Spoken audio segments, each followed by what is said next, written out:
miary.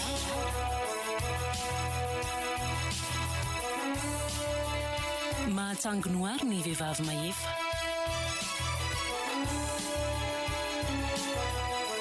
Ampela miary.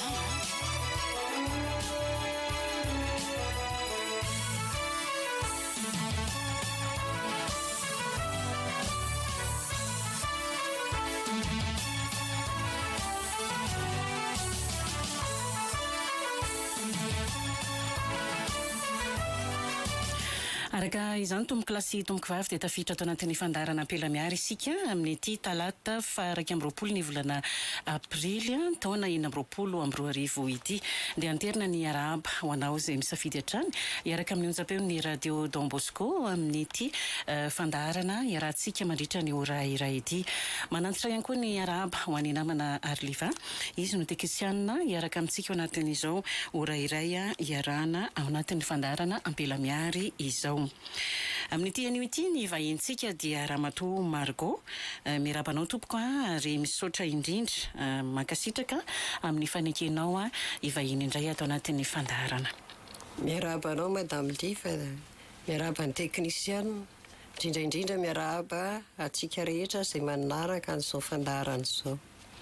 Ity mpiandohana dia tsy adinoana ny mampatsiano mpiaino fa azonao atao tsara ny mandray anjara mivantana ato anatin'ny fandarana amin'ny alalan'ny fandefasanao ny SMS amin'ny 03308 850 02 na ihany koa miantso mivantana ianao rehefa tapitra ny famelabelarany vahintsika ny loha hevitra mandritra ny 30 minitra dia azonao atao ny miditra mivantana avy hatrany amin'ny alalan'ny 02022 443 90 na ny 02022 442 09.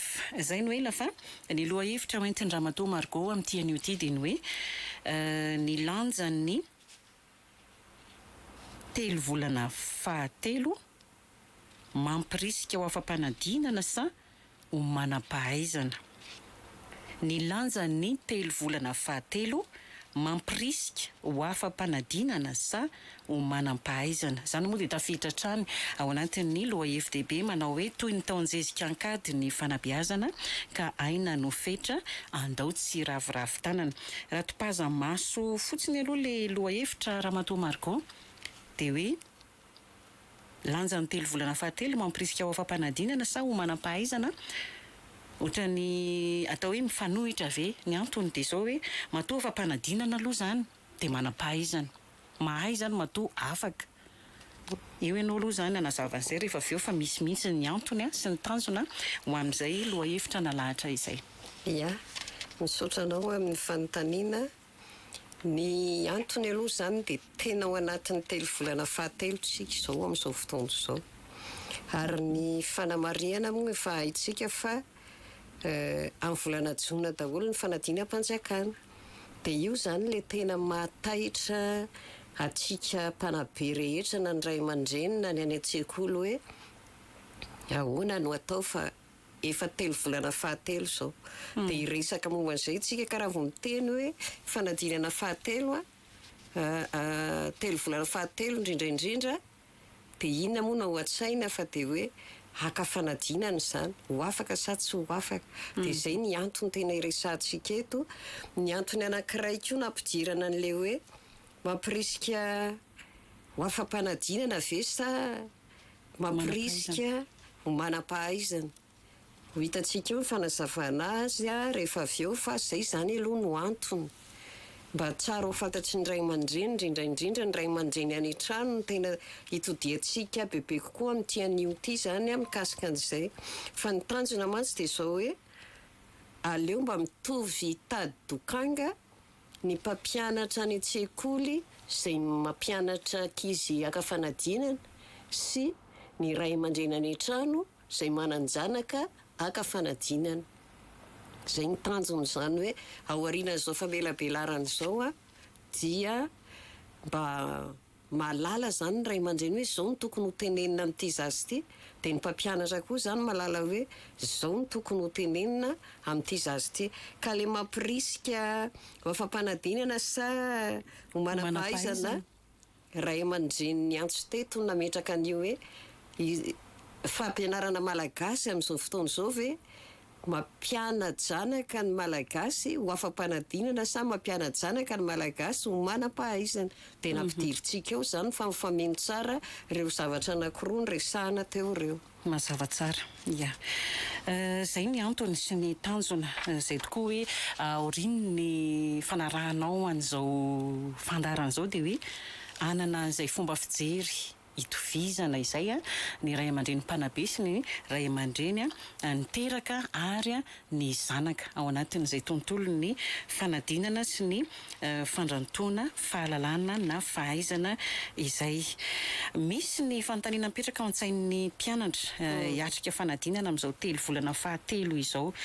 Io izy mandiny tena zany hoe anahoana za ve vonona tsara amin'ny lafiny rehetrarehetra indrindrindrindra ao anatin'ny fianarana izay hiatrehana an'izay fanadinana izay. Inavony mety hoe mitikodina be dia be ao anatin'ny sain'ny mpianatra tsara horesahana ao anatin'izao akatoky ny fiatrehana ny fanadinana izao raha matomariko. Hosarantsika telo angamba ireo mpianatra ireo. Ary izay mihitsy ny zava-misy eo anivon'ny sekoly na eo anivon'ny ankonana izay manan-janaka hiatrika fanadinana. Le mbola kamokamo hianatra dia izao no averimberiny eo an-tsainy hoe mbola ho ela izany volana jona izany. Dia eo ihany koa ireo tsy mbola vonona tsara dia maninona moa raha tsy afaka e? Dia maninona koa raha afaka? Misy foana fanadinana amin'ny herintaona indray manarina. Zao izy zany dia efa mieritreritra an'izany sady le kamo mianatra zany le tsy vonona araiky ny voalazanao fa misy ny tena vonona. Le sokajiny tsy vonona zany dia zay foana no averimberiny eo an-tsaina eo. Ay foana e, mahita ho soratana foana rehefa tonga avy. Zay aloha zany sokajy voalohany. Ny sokajy faharoa indray dia le tena efa vonona ary tena miomana tsara hoe hanala fanadinana ny faran'ny taom-pianarana. Reny ankizy reny indray zany dia efa mahita hoe akaiky le fotoana. Tena fa hoe akaiky le fotoana dia noho izay hoe akaiky ny fotoana izay dia mamerimberina izy hoe nefa ny anina mbola tsy haiko, tonono daholo io taranja io, zara mbola tsy mahay an'izao nefa ny fotoana efa akaiky. Zay le vonona izay. Ny anankiray indray sady tsy fantatra hoe vonona, tsy fantatra hoe kamo fa hoiteo e aloha tonga zany fanadinana hoiteo e mahita ho soratana foana e. Eo mpandrasana mahita ny antony zany. Tena zay mihitsy. Dia ohatrany hoe tsy mieritreritra ninona zany ny sokajy fahatelo aloha amin'izao. Tsika ny izao mbola volana avril e, mbola roviana volana jona e, mahita ho soratana foana re avelao andeha amin'izao e. Hitanao le hoe tsy marisika, tsy matahotra akory ara fa reto tena vonony reto aneka misy tahotra kely misy tahotra kely ao anatiny fa le tena tsy vonona tsy matahotra zany. Misy indray amin'ny herintaona dia mamerina indray rehefa tsy afaka. Ary reto ny tena manahirana amin'ny reto tsy vonony reto dia ozy izy hoe ny afaka baka ary reny tsy hita hoe anahoinina. Dia ny fijerin'ny an'ireny afaka baka tsy hita hoe anahoininy reny mahatonga anazy tsy raharahany le fakana fanadinana. Nefa ao anatin'izay ny ray aman-dreny tena hoe mampirisika miresaka foana mikasika an'io fanadinana io fa tony tsy vonona tony dia tena mahita ho lazaina maromaro izy hoe tsy maninona tsy maninona tsy afaka azy, tsy maninona tsy afaka azy, misy foana amin'ny herintaona.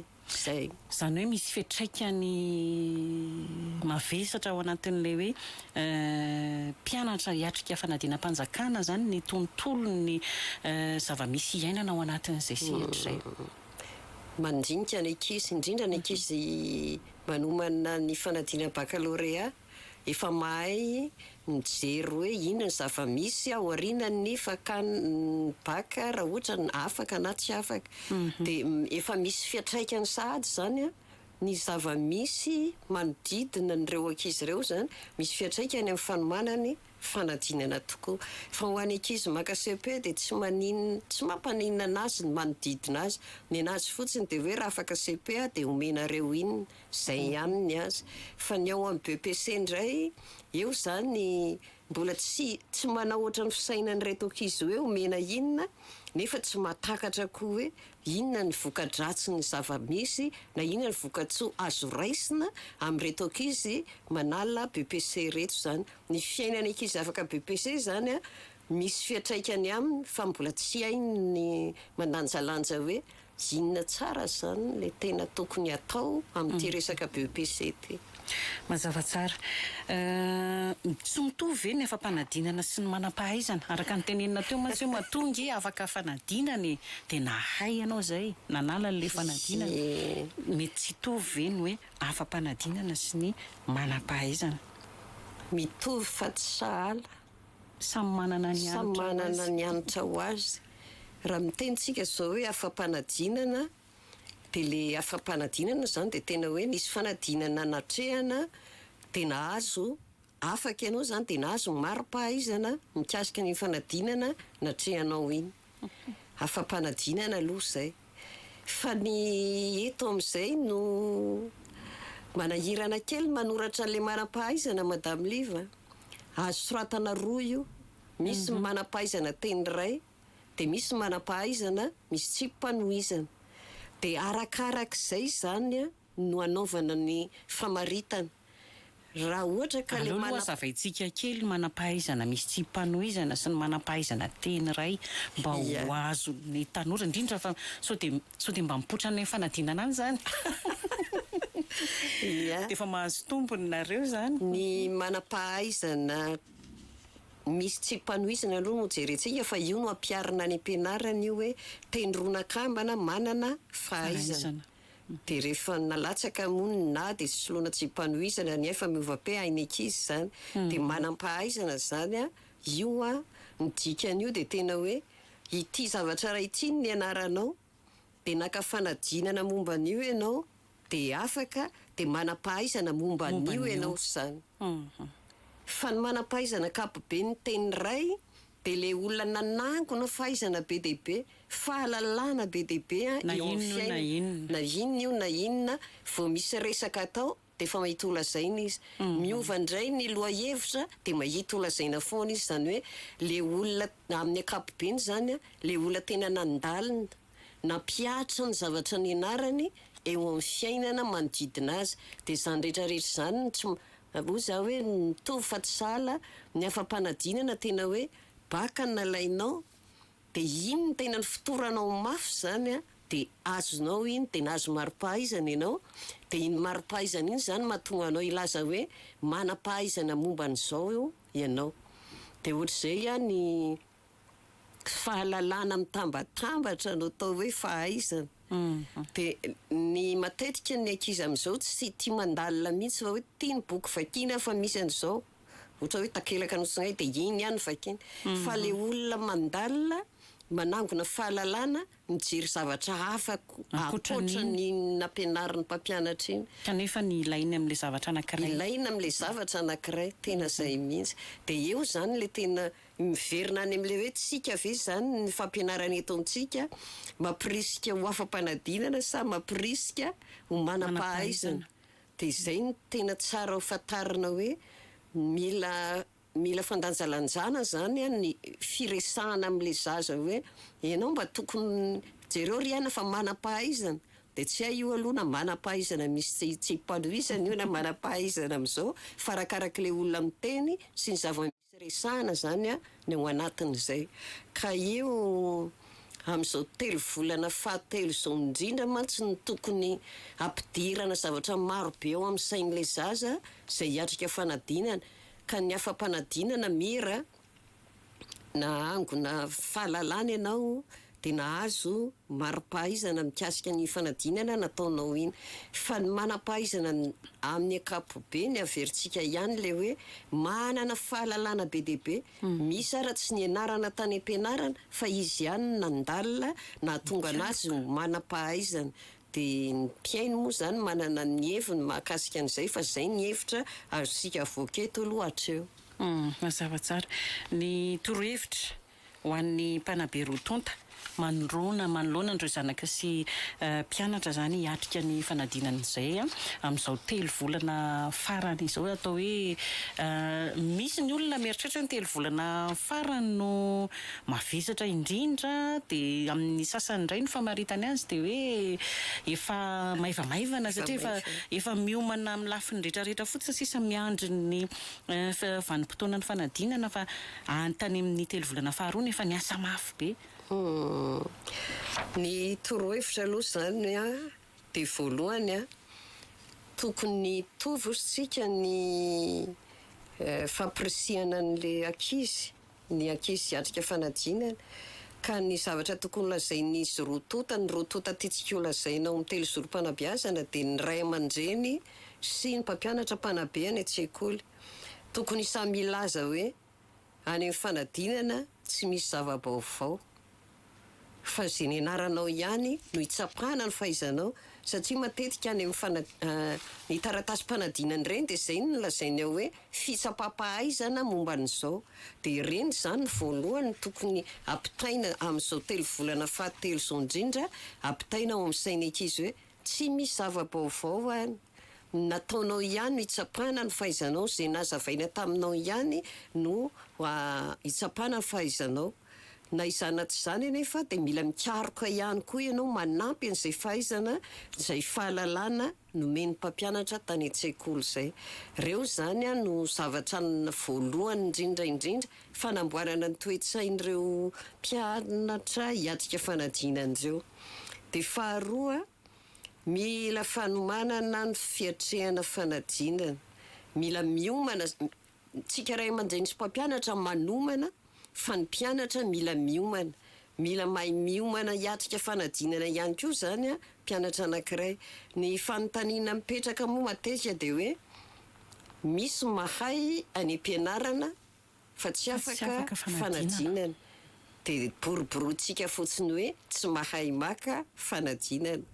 Dia izay teboka faharoa le fanomanana sy fiomanana zay zany tokony ampitaina ihany koa amin'ny ankizy hoe mila fandamina-tsaina ianao zany.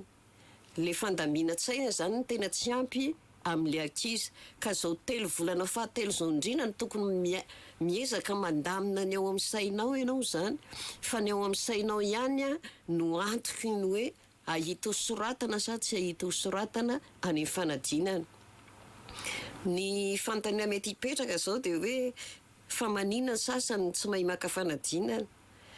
Misy ara tsy dia tena namiratra tao an-tsekoly nefa dia afaka fanadinana dia reny koa no mahagaga ny sasany hoe reny ara ohatra izao tany am-pianarana ka maninona izy no afaka fanadinana.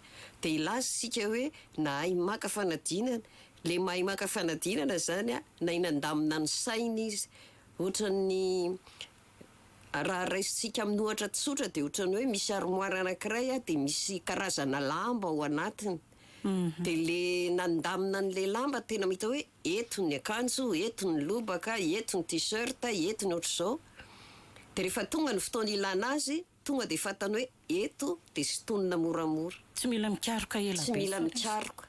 Fa misy manko le rehefa akaiky fanadinana vao tena mianatra mafy be, tsy manam-potoana andaminana ny sainy intsony izy amin'izay fa rehefa tonga le fanontaniana dia mikorotana izy, tsy hitany hoe ninona no raisina amin'le izy.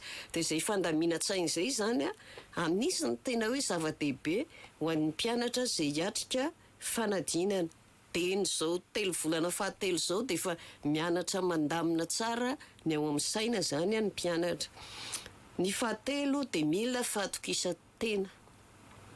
Mila matoky tena koa mipaka fanadinana fa indraindray ren'le mahay be tany am-pianarany ireny mahatonga anazy tsy ho afaka angamba hoy aho dia tsy natoky tena satria mahay zavatra be loatra izy. Tia ny valin'izay, tsy iozy ny valin'izay fa tia ny valin'izay. Dia ohatrany hoe sady tsy afaka nandamina ny saina izy no tsy matoky ny tenany dia mikorotana amin'ny fotoana anaovany an'le fanadinana. Dia izay le hoe mila fahatokisa-tena dia n'izao zany ianao dia efa matoky tena hoe ny anarako io dia haiko io nanao fampiarana momba an'io dia namarina, raha tsy namarina dia namerina nanao correction dia namarina rehefa avy eo dia matoky ny tenanao ianao hoe raha io zany ny pohitrany tena fahaiko io.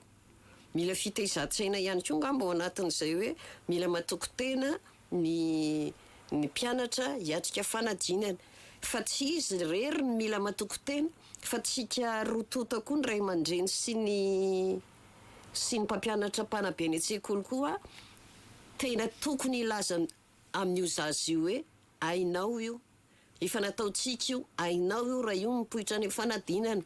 Dia izany rehetrarehetra izany manampy daholy manomboka amin'izao telo volana fahatelo izao, manampy ny ananan'ny mpianatra fahatokisantena eo amin'ny fanadinana izay ho hatrehany. Ireo telo ireo angamba ny tena hitako hoe ngezabe ao anatiny tsy resakintsika ny fanomanana rabatana sy ny hoe sakafo sy ny hoe fitafiana, fa reny moa efa mandeha ho azy efa kaiky ny fanadinana, fa reto telo reto izany averiko ihany hoe ny voalohany izany dia tena izay hoe ampidiro amin'izay ny zanatsika fa tsy misy zava-baovao any amin'ny fanadinana, fa fitsapana ny fahaizana izay ny ratovinao nandritry ny taona, izay no atao any. Ka na miova ara ny endriky ny fanontaniana dia efa natao io dia tena fa hoe tokony ho hainao daholo.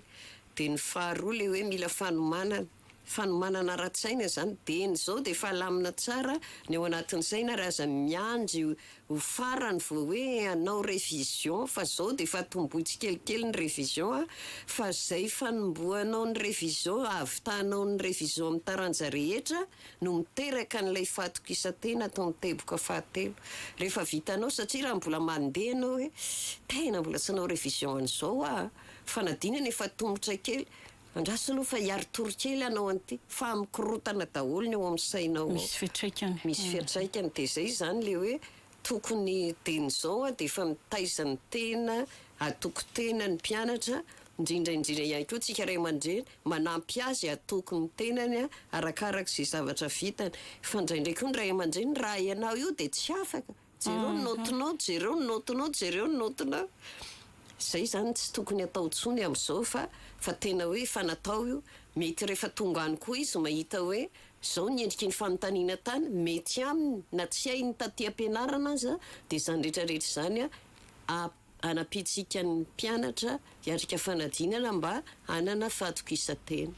Ya, inona no tsara atsipy amarahana antsika izay resaka izay indrindraindrindra ho an'ny tsy adinoina foana moa zany ny mpisehatra ao anatin'izay telo zorom-pampianarana izay indrindra rehefa miaraka aminao raha matoa Marco, fa ankoatran'izay mpisehatra izay eo ihany koa le hoe le mpianatra mihitsy le hiatrika ny fanadinana ao anatin'izao telo volana fahatelo akatoky ny fiatrehana ny fanadinana zao. Inona no afatra ho an'le mbola manjeny ny andro lava, inona no afatra ho an'le miteny hoe ay efa kely sisa tsisy fotoana intsony, inona no afatra ho an'le tsy rototra tsy hita hoe vonona tsy vonona, ho an'ny vonona ho an'ny tsy vonona, ho an'ny tsy hita hoe sady tsy vonona no vonona. Izay ho an'ireo telo ireo zany dia ny zavatra tiana ho ampitaina aminy indrindra ho an'izay miaino dia ny fanadinana, fakana fanadinana no azahoanao mari-pahaizana, dia ny fahazoanao mari-pahaizana no varavarana misokatra anomananao no avinao. Dia zay zany le ny rototra tsara, tena mila rototra be amin'izao. Ny tsy rototra tokony mba ho tahitaitra hoe le amerina taona raiky io enjana be io na ho an'ny ray aman-dreny na ho anao amerina n'le taona ray, nefa ny fanananao mari-pahaizana azonao avy amin'ny fanadinana ho alainao io ny varavarana misokatra andehananao lavidavitra kokoa eo amin'ny fiainana.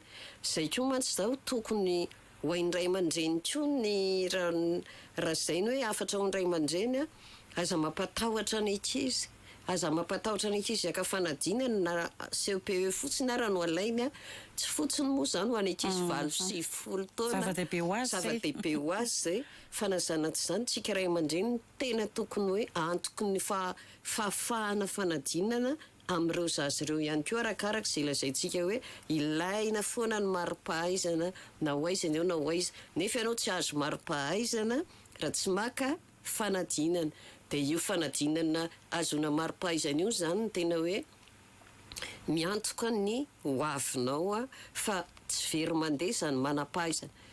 Eto zany dia le manam-pahaizana izy rono resantsika manam-pahaizana momba n'izao ianao zava-dehibe zany nanangona fahaizana maromaro fahalalana maromaro ianao dia ianao zany le manam-pahaizana ho tadiavin'olona ndray andro any a ianao le nitsongoim-bola ao anatin'ny maro ianao le atsoinanao an'izao satria ianao manam-pahaizana ia mankasitraka indrindra raha matomariko nitondra n'izay resaka rehetra izay ahoana ny hevitrao volavolao dia ambarao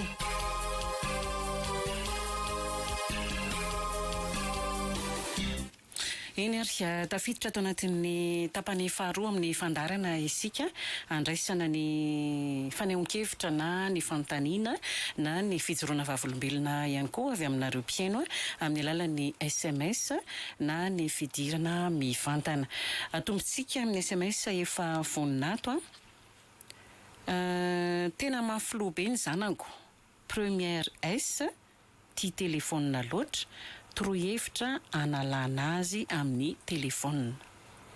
Ia, fanontaniana miverimberina anaiza mihitsy tia hoe tia telefônina ny ankizy mianatra.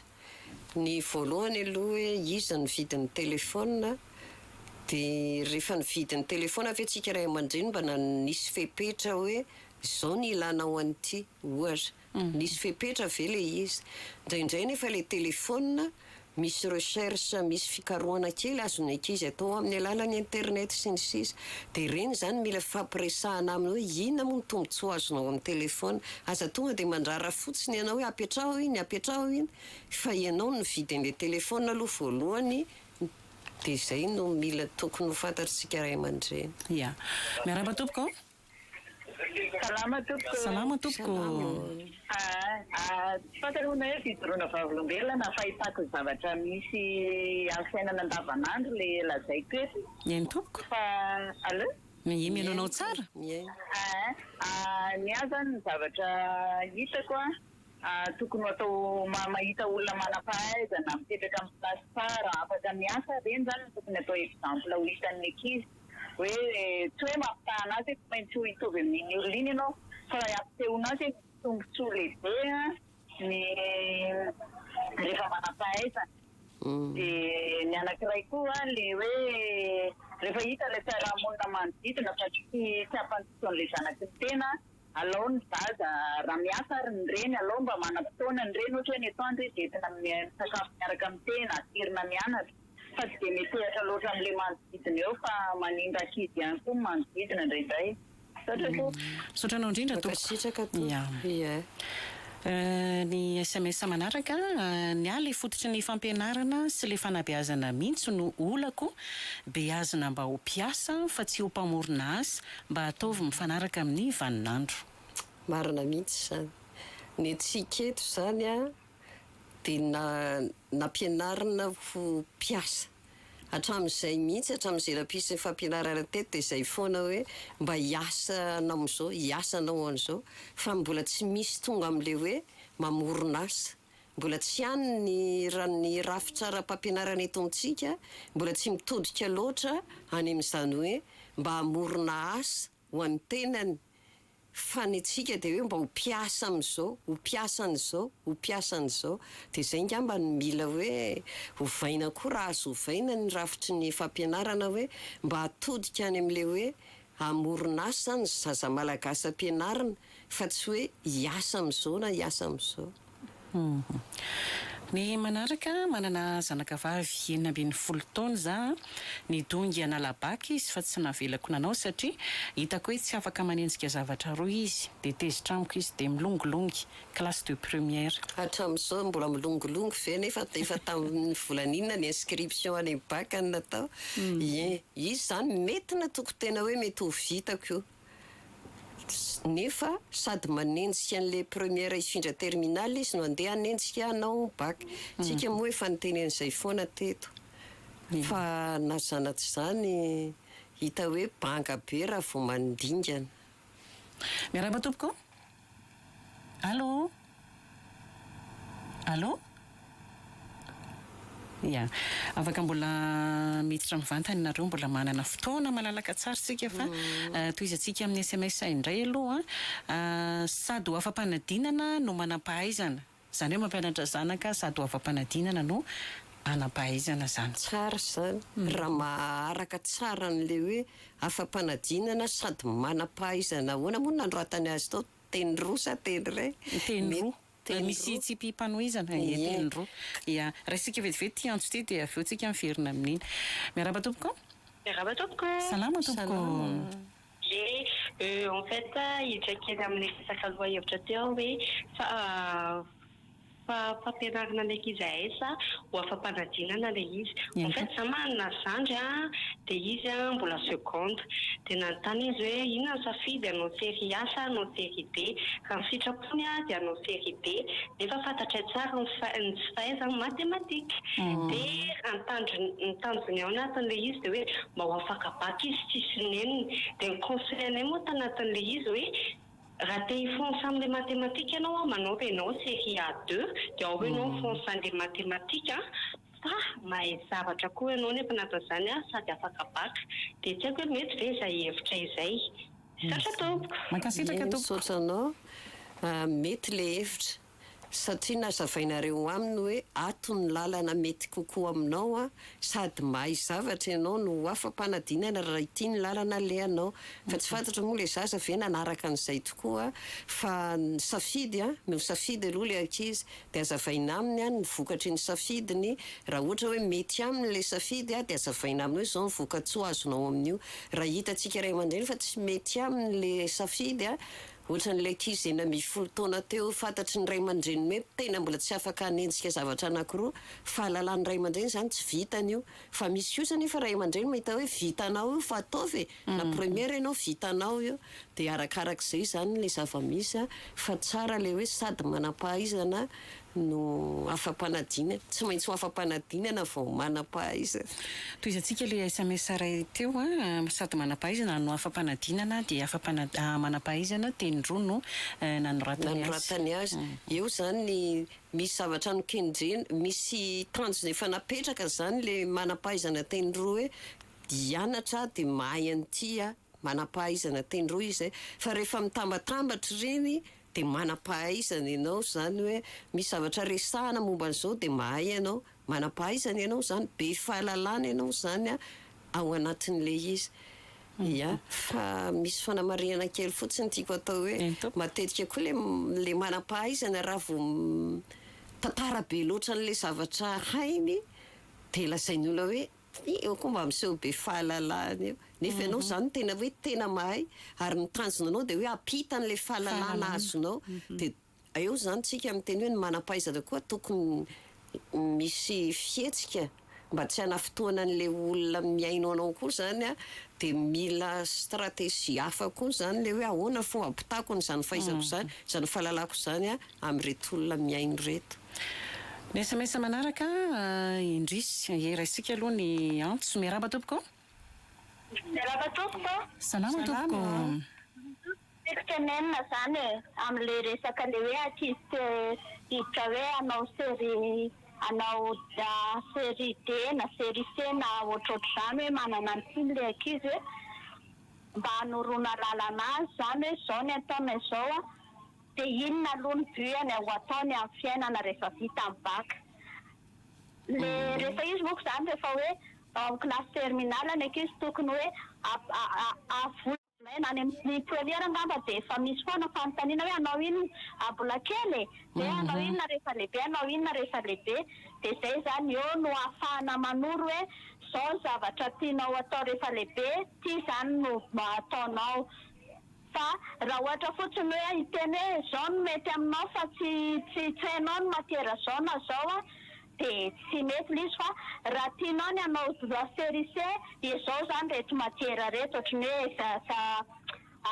matematika sy fizika ohatra dia inona ny buanao anao inona ianao zay no fomba hitaritana anazy zany kany ia sotranao dia reny koa nga mararotontsika sady hoe reny le fanangonana mpianatra hoe matetika manko mafakabaka vao hoe anao inona amin'izay fa za mahita hoe vita BPC hiditra seconde le kizy a dia eo misy amin'izay ny tokony misy tsy haiko salon de l'étudiant ve ny fomba fiteny azy mialatsiny ia miarahaba tompoko ka ihany le tompoko manitretaka sery teo a en fait anomboka hiditra atao amin'ny lycée dia mafantatra hoe vao ny tiany atao par contre nefa efa antena azy zay hoe mila miaritra matematika tsara ianao a rehefa te anao an'izay dia nefa mijery ny résultat an'izay a dia ratsy foana ny matematikany zay na tonga le resaka anazy hoe nitanjontsika tanjonao plutôt ho afaka baka dia efa ianao tsy mahay matematika dia raha te hifonsa anao izy ny teny misy te hifonsa amin'ny matematika dia anao série B nefa izy matahotra hoe sao dia aneny izy anao série B dia tsy ho afaka baka dia zay na tonga le nanome sosikevitra anazy hoe manomba série A2 a dia ao ianao fonsa matematika fa izy tsy sakana ho an'ny tanjonao rehefa afaka baka kosa mazava tsara efa nanao A2 mihitsy zany le zaza dia mila fanampiana indrindra telo volana fahatelo tsika izao a ampio le matematika zany ia mena tantsoroka kely izy ao anatin'izay ia ny SMS manaraka indrisy fa tena fikaramanana fanambakana mihitsy a nataony sekoly iray etsy an-tanimena mampividy polycopie aman'alina nefany a dia photocopie tsotra izao ie resaka eny mifanaraka amin'ny resaka fanadinana ihany moa zany fa le vidiny aloha tsy dia hidirantsika loatra le izy fa mampatsiahy fotsiny izy zany hoe mba ataovy mifanaraka amin'izay zavatra atao a ny volalaina amin'ny mpianatra dia tsy fantatra hoe le polycopie koa ve le polycopie zaraina vidiana koa ve misy fanazavana sa dia hoe io dia mividianana io dia jereo ao anatiny ao misy lafiny tsara ihany nefa amin'ny ankapobeny a mety tsy vitany ankizy zany mamaky polycopie zany tsy vitany zany ia SMS manaraka manana zanaka 12 taona classe de première tratran'le zandriny lahy izy ngitrika dia izy ihany nanoratra ny carnet tena verevitra fa mila fanampiana izy zay antonina ampingitrika aloha ny tokony ho fantarinareo ray aman-dreny anontany moramora izy hoe inona nahatonga anazy ny ngitrika ny any am-pianarana ve sa ny ety an-trano sa ny mpiara-mianatra koa satria ny mpiara-mianatra tafidy sao anatin'ny zavatra ohatry zany dia arakarak'izay ahafantarana hoe inona ny antony zay ny tadiavana vahaolana mikasika an'izany ny manaraka ny zanako 8e fa ampangalako CEPE dia rehefa ampanaovana révision izy an'le niveau 7e dia ozy izy hoe mbola tsy nataonay izany dia miezaka za miratirapy an'izay izy nefa vonona ary averiny foana hoe oviana ny CEPE sy ny sisy dia inona tokony ataoko ozy ianao hoe ampangalako fanirina aho zany nahatonga anazy hoe aka CP fa tsy le zaza mihitsy nangataka anao an'le izy dia sahirany ianao mampanao révision ao anatin'le izy le zaza koa zany mbola tsy tena tonga saina tsara amin'izany hoe hiatrika fanadinana izany fa no ianao ny teny dia nanaiky izy dia rehefa avy eo amin'izay nefa izy tsy maintsy terenao amin'ny ny volonténao zany no ampiarina any amin'le zaza dia vitantsika hoe sarosarotra kely ihany a ny fampanaovana révision anazy amin'izao fotoana izao dia marina ny azy hoe mbola tsy nataonaiky mbola tsy natao tany amin'ny 8e tokoa le izy ny manaraka ka matetika nge ao anatin'ny telo volana famarana ity vao tena miezaka be ny ankizy dia mirary soanareo mpanala fanadinam-panjakana rehetra namana vaovao be avy aty manjakandriana hono izy marina ny azy telo volana fahatelo ity zay nampisongadinantsika azy hoe ity zany no tena fanomanana faraparany mihitsy dia tokony hoe tsika mpampianatra tsika ray aman-dreny mahay mampirisika an'ilay ankizy hiatrika an'izany fanadinana izany ny manaraka 6 taona ny zanako T2 tsy mahay mihitsy ny mpampianatra masika rehefa tezitra dia tsipiny amin'ny tany ny cahier sady mitoraka amin'ny lakôly dia mivonto ny lohan'le zaza kina moa no azontsika atao amin'izany fa dia le mpampianatra tsika ray aman-dreny koa tompona andraikitra amin'izany aloha hoe nanara-maso ve anao satria efa telo volana fahatelo izy zany vao mahatsapa hoe tsy mahay le zanany efa hatramin'ny voalohany ianao zany no tokony anara-maso n'le izy tsy isan'andro anie le mpampianatra dia hitoraka lakôly an'le zaza foana. Miaraba tompoko. Allo. Miaraba tompoko. Salama tompoko. Salama tompoko.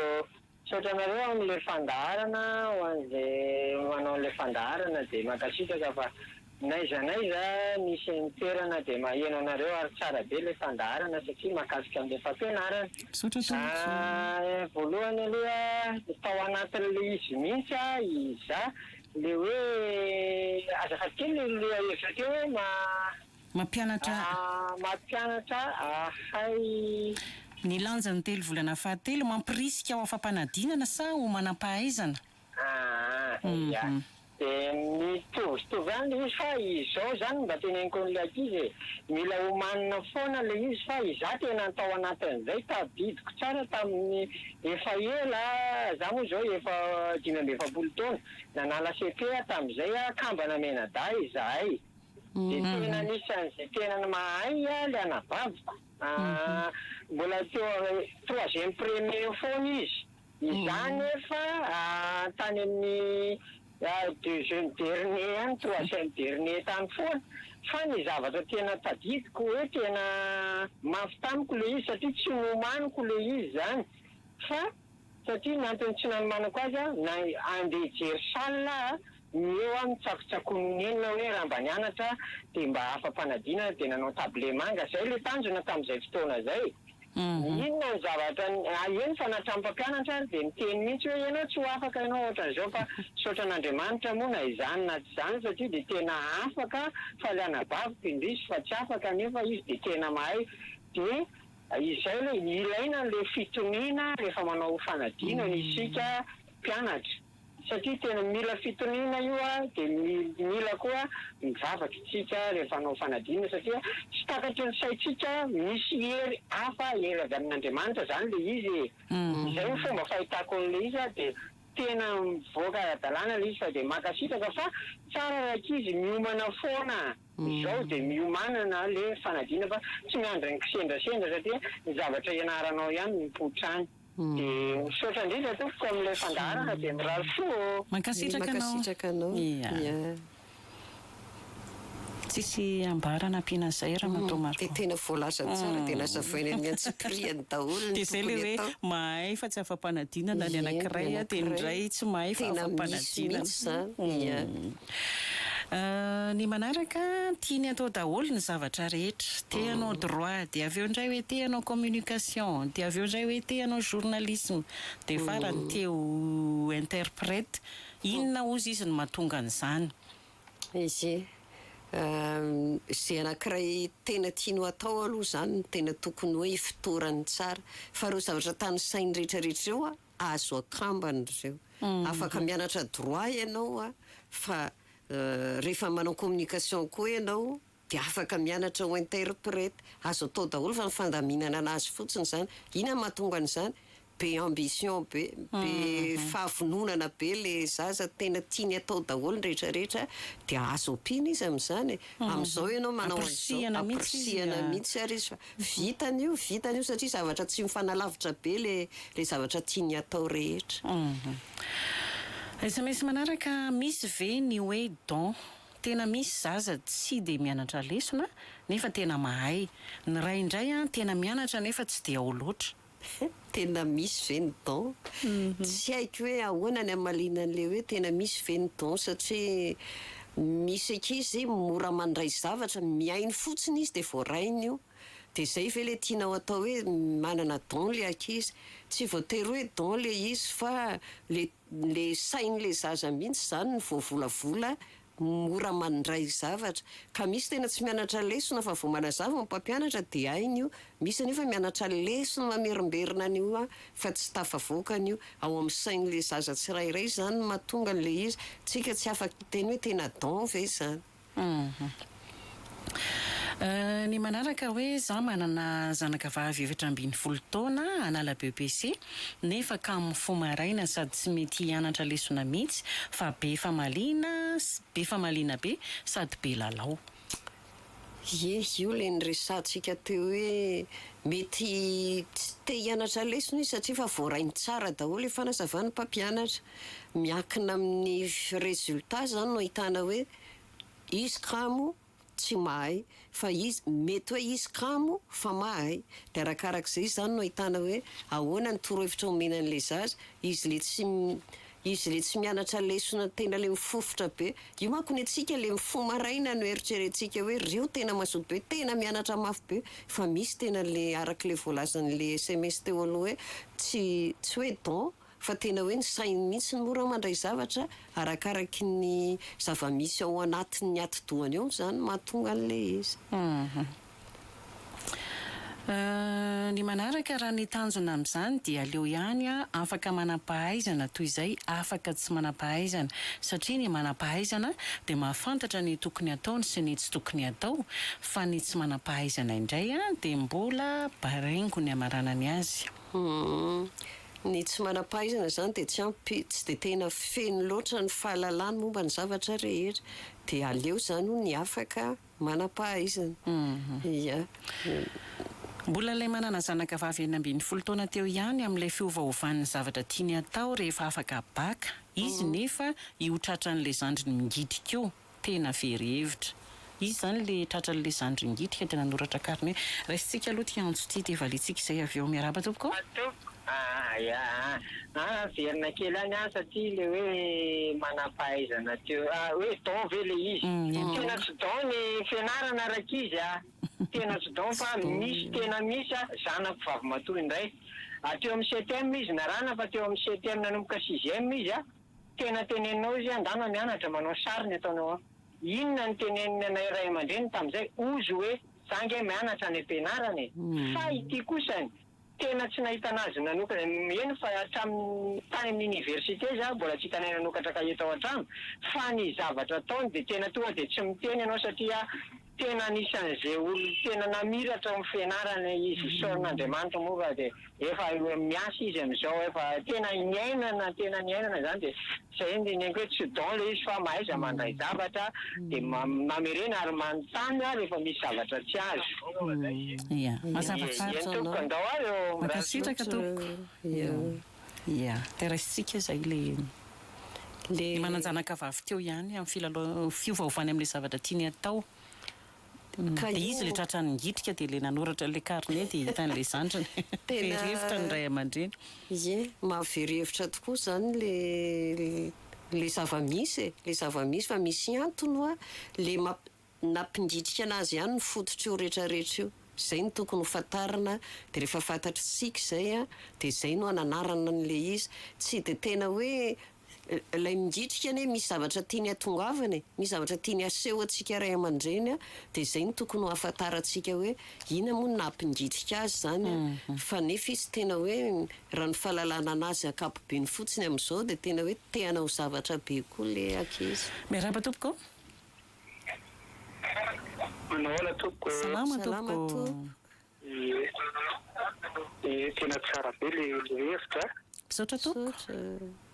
Tena mahafinaritra misy fa ia zany mba tiako resahana kely dia zao hoe avy nareo hoe diplôma sy fahaizana.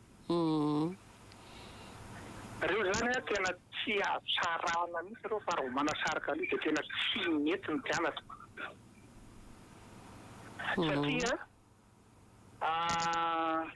ianao tena mila mailo ho tokony afa-panadinana fa raha miaraka selasely zany hoe sehatra le aiko dia afa-panadinana tsy lasa lavitra ianao amin'ny fianarana na amin'ny fiainana azy.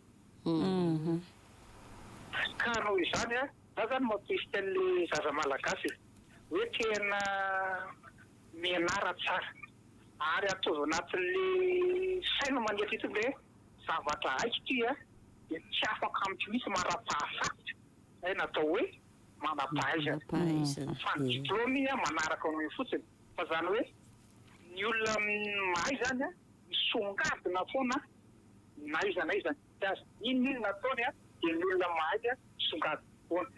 Dia mampirisika zaza malagasy hoe tena le fahaizana apetraka fa ny diplôma manaraka anao fotsiny io.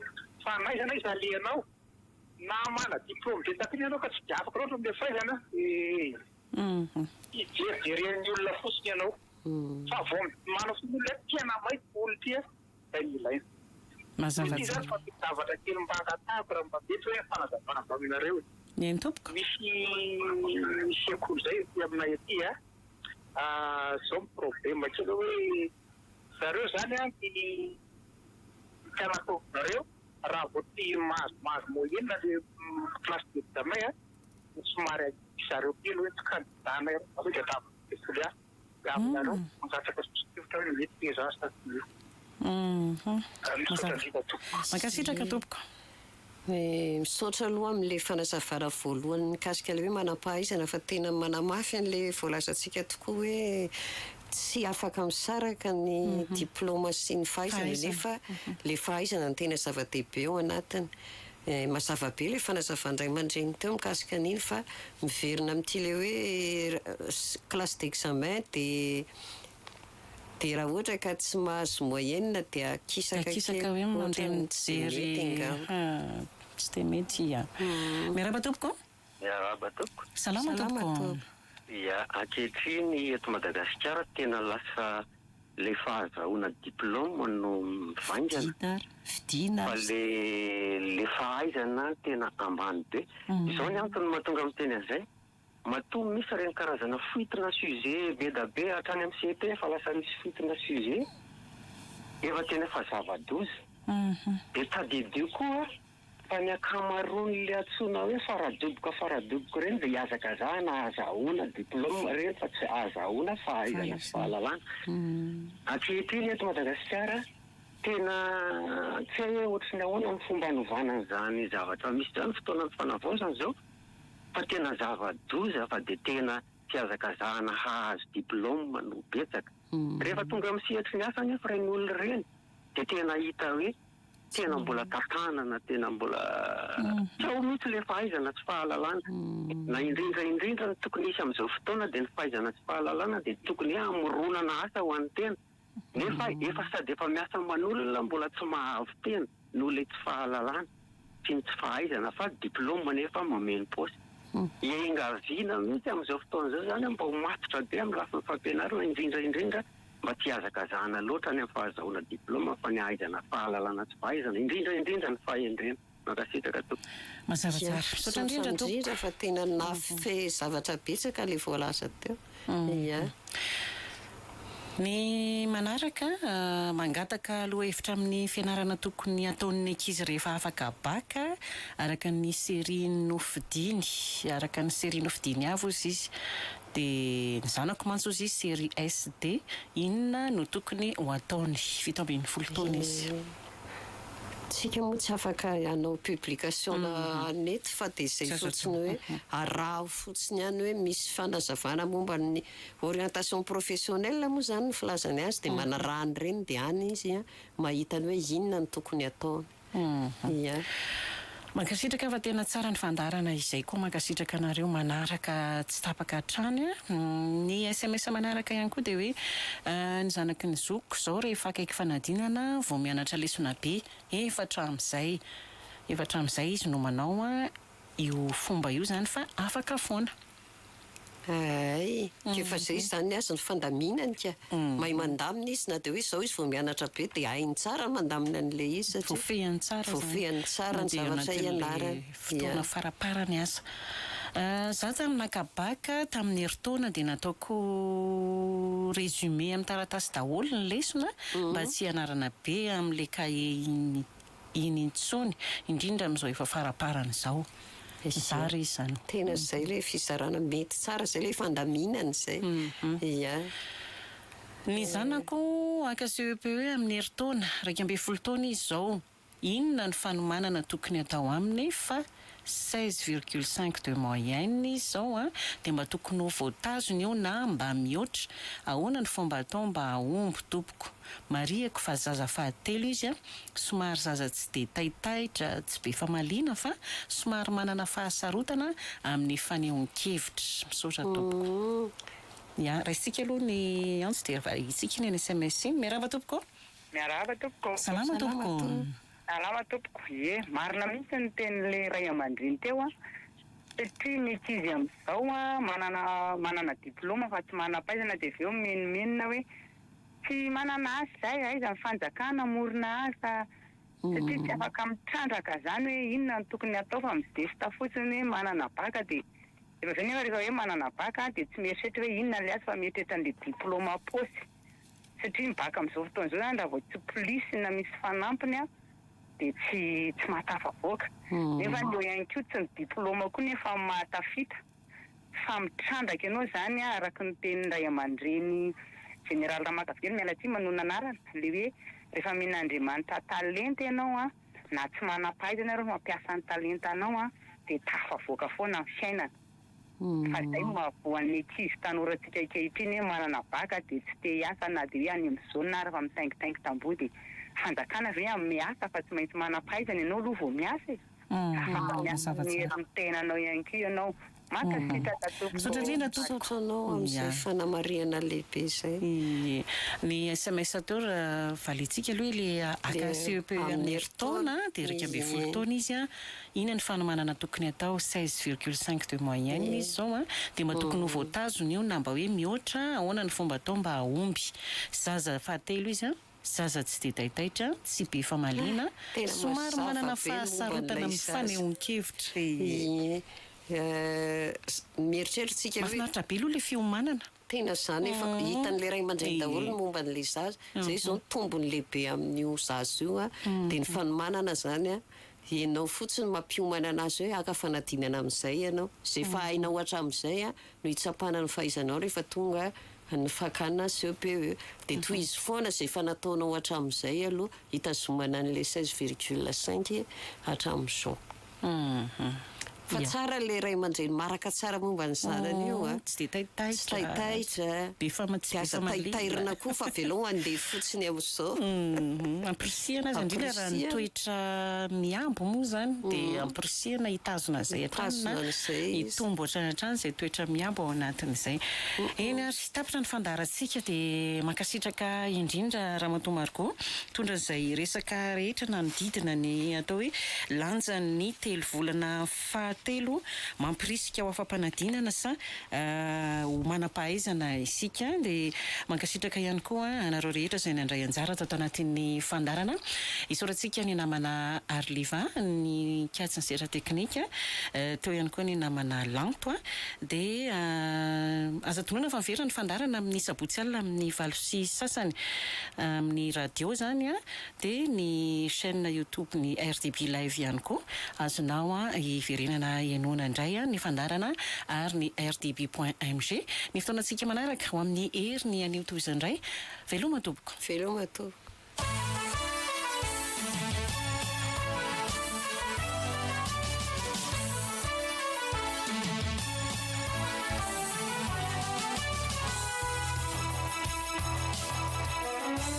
Ampela miary.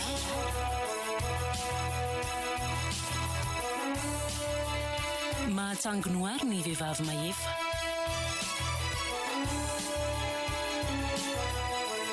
Ampela miary.